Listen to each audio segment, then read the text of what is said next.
Hmm. Hindi ko na maalala ano man nagkaroon ako ng isang YouTube channel. Tapos yung YouTube channel ko na yan, na ano siya na gano'n ng violation. May kwento din sa kung bakit ako nagkaroon nito. And hindi ko na maalala eh. Or meron nagpalinis sa akin na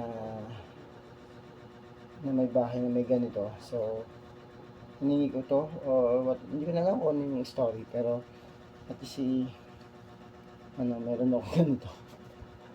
Dapat babaluto ko pa ito ng plastic para hindi siya magkaroon ng alikabok, pero napabayaan ko na sa dami ng gamit ko sa loob ng kwarto ko and yung ibang gamit nga doon. So yun, may buyer tayo, bumibili ng gamit ko ay yung nanay ko kasi nga teka, pag hindi to kay Jason sa ibang bahay pa.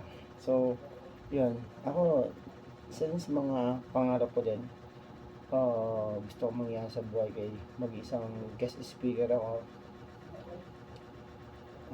being a solo parent, na magkaroon ako ng ganito. Ito kasi may dahilan ba nito, kasi ito ay naglinis ako ng bahay na may ganito, hiningi ko to o hindi ko siya hiningi, hindi ko na alam kung ano, kasi yung buong story nito nasa isang YouTube channel ko, hindi ko na maalala, and nagkaroon nga ako ng violation. So yun lang naman, and that's it.